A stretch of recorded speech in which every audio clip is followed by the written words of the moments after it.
What if you didn't have to choose between cookies and brownies? What if you could have both, with a crunchy Biscoff surprise in the middle? Today, we're making Biscoff Brookies, also scandalously known as Slutty Biscoff Brownies.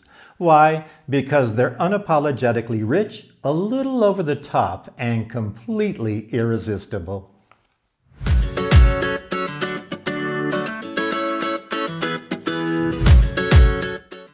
Hi, I'm Stone. Welcome to the Mountaintop Kitchen. Today, you're in for a real treat. We're going to be making Biscoff Brookies, or otherwise known as Slutty Biscoff Brownies, but it's not what you think. We're going to be building this dessert layer by layer. The first layer is a nice chewy cookie dough base, followed by a Biscoff sandwich biscuit layer, and if you haven't had one of these before, you're in for a real treat.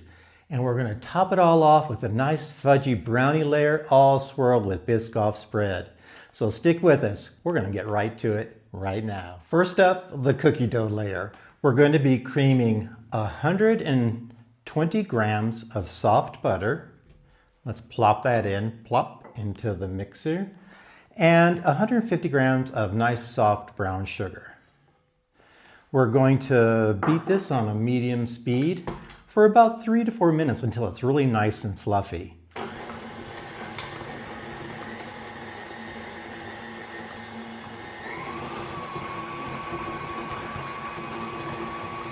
So we're going to let that beat for about 4 minutes and then we'll get moving on. Okay, it's been about 4 minutes and our butter and sugars are creamed together and they're looking quite fluffy, as you can see.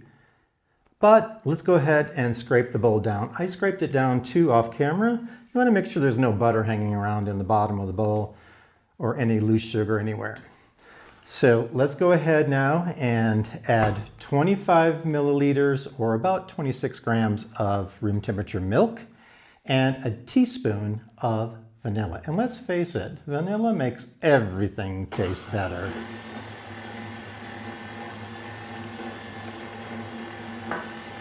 Okay, we've got the milk in. Let's get that incorporated nicely. And 1 teaspoon of vanilla.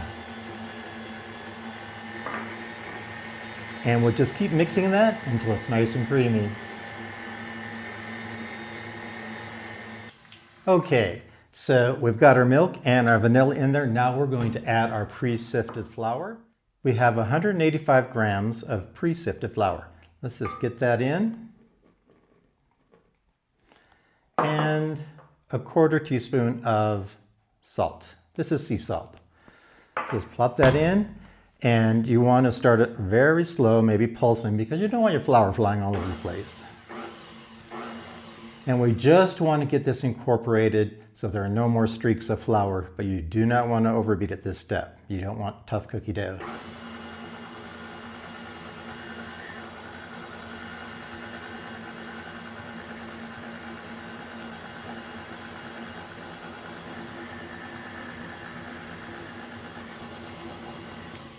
Okay, let's scrape down. We've got some flour hanging around on the sides of the bowl here. We don't want that.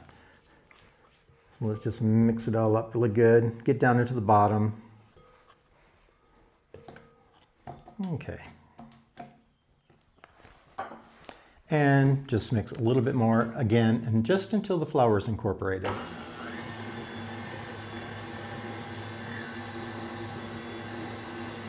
And you have a nice smooth dough. Okay, it looks like we're there. So let's go ahead and put in our chocolate chips.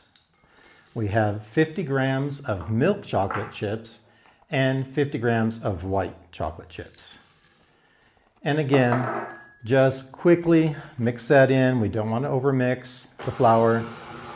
It only takes a couple seconds to get everything mixed in, and that'll do it. There you go. We have our cookie dough batter ready to spread into our tin. And oh, by the way, it's a good idea before you get started to go ahead and prepare your tin. This is an 8-by-inch tin. This one is pretty deep. It's about 3 inches deep, and we have it lined with parchment paper. Just simply cut a piece about 18 inches long if you have a pan this size. That'll give you about an inch or so overhang on 2 sides and enough to be able to clip down. I like to use these nifty little clips because it really holds everything in place. So let's go ahead and get this cookie dough in the tin. So now let's just press this cookie dough into the tin into a nice even layer. Just use your hands and keep pressing it until you have it nice and even. Press, work it into the corners and into the edges the best you can. Make a nice, flat, even layer. Just keep pressing, working from the center and pushing out into the corners and along the edges. It'll take a couple minutes to get there. You can use a spoon or something to go ahead and really press it down into those corners nicely. If your fingers are too big to get in there, like mine. And here you go. This is what you want. So next up, we're going to be working on the cookie layer. But we're going to pop this into the freezer or the refrigerator for about 30 minutes and let it chill while we're working on the brownie mix. So let's go pop this in the fridge. All right, let's get started with our brownie layer. We're going to melt some chocolate and butter together over a bain-marie. We have some boiling water here in our saucepan. You want to make sure that the bowl you're using is one, heat proof, and also that it's not touching the water. You do not want to burn your chocolate. We have 235 grams of dark chocolate. We're going to put that into our bowl, and 165 grams of unsalted butter. So let's get that in. And we're going to stir this constantly while it's over the bain-marie because we do not want anything to burn. Burnt chocolate is not good. We do not want to burn our chocolate. So we'll get this going and get it nice and melted. And we'll continue making our brownie mix. You know, looking at all this chocolate makes me remember my mother, who claimed she looked exactly like Kim Novak. But she would receive a lot of boxes of chocolate. I was raised by a single mother. A lot of boxes of chocolate for Valentine's Day, and we're really close to Valentine's Day right now. And I would sneak into her room and I would steal maybe 1 or 2, maybe 3 pieces of chocolate. And then I'd rearrange them in the box again to make it look like it filled up the box. I always wondered if she ever caught on to that. Okay, our chocolate and butters are melting nicely. Keep stirring, you don't want anything to burn. Okay, our chocolate has cooled down a bit for about 10 minutes. And we're just going to slowly whisk it into our sugar and egg mixture. We don't want to cook the eggs, so we're going to temper it a little bit at first. Just put a little bit in there. It's not hot. The chocolate's not hot, it's warm, but we certainly don't want to cook the eggs that are in there. So keep stirring, add more, keep going. Okay. Let's get all that goodness out of there. We don't want to leave any of that chocolate behind. Let's get most of it out. There we go. There we go, that's good. Keep stirring. And now we're going to go ahead and add in our flour. We have 65 grams of flour and 20 grams of cocoa powder. So just fold that in to our chocolate, egg, and sugar mixture until it's nicely incorporated.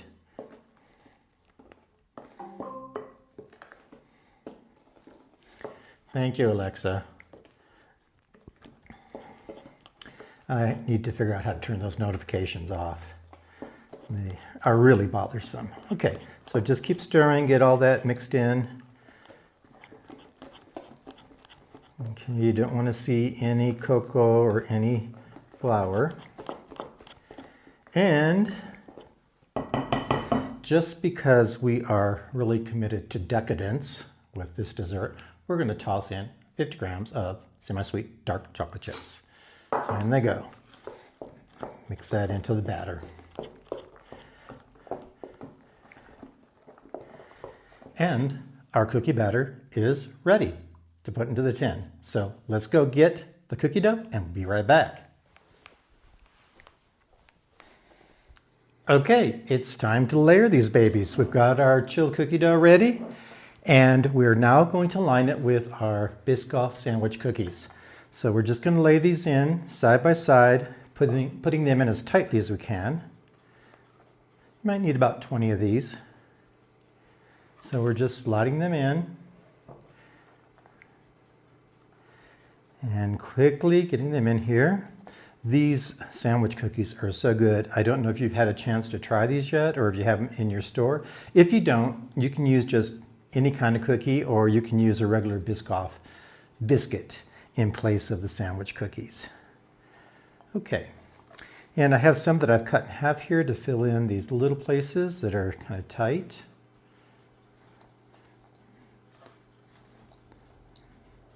So let's get those in. And that one fell apart. Let's get rid of it. Okay. Almost done.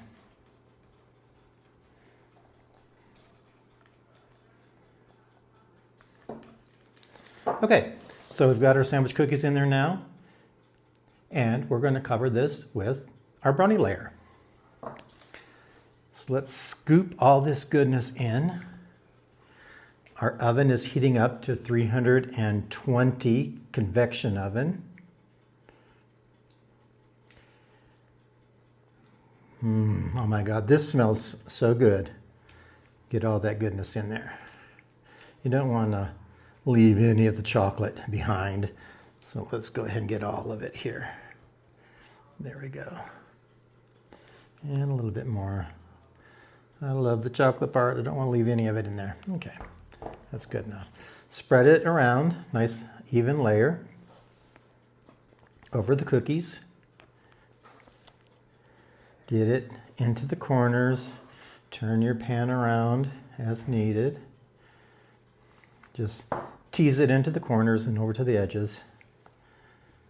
We want to make sure we have good coverage all the way around.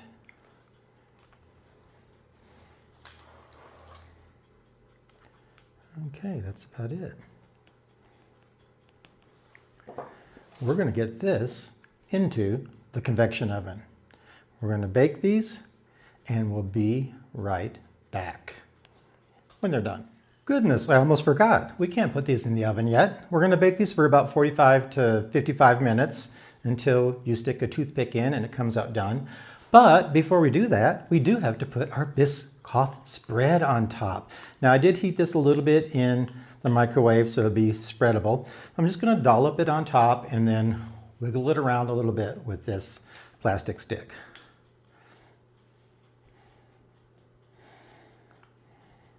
This stuff is so good. Don't want to forget it, that's for sure.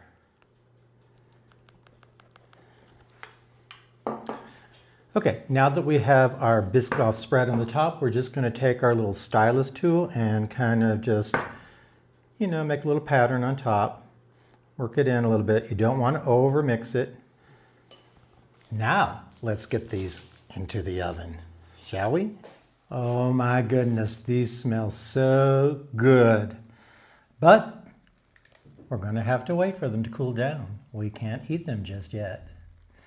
So let's cool these babies down and we'll come back and cut them and we're going to eat them. See you in a bit. Okay, these Biscoff Brookies or Slutty Biscoff Brownies are ready to cut. As you can see, look at, there's that cookie dough layer, cookie and brownie. So that's a brookie. Okay, let's cut this and we're going to try it out.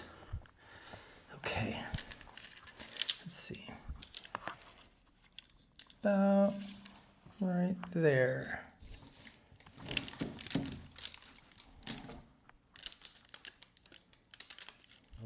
let's try these. Let's see. Let me get one right here. Oh my God, look at that. You can see the cookie layer, the cookie dough layer that is on the bottom. Then you have the biscuit, the sandwich biscuit in the middle, and the brownie on the top.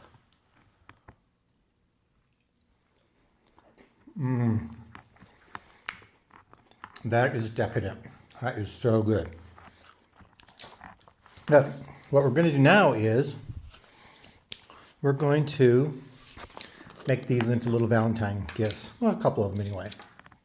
So I'm just going to take a little dollop of some of this Biscoff spread, and we're going to stick it on the middle of a piece here, and we're going to give it a little heart. How cute is that? For Valentine's Day. Let's do another one here. A little dollop. Give it a little white heart. I made these hearts just with melting some white chocolate and adding food coloring. And let's do one more right here.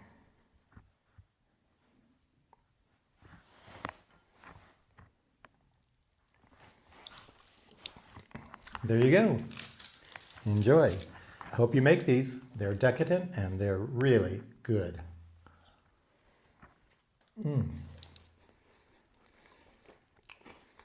That cookie base is fantastic underneath the brownie.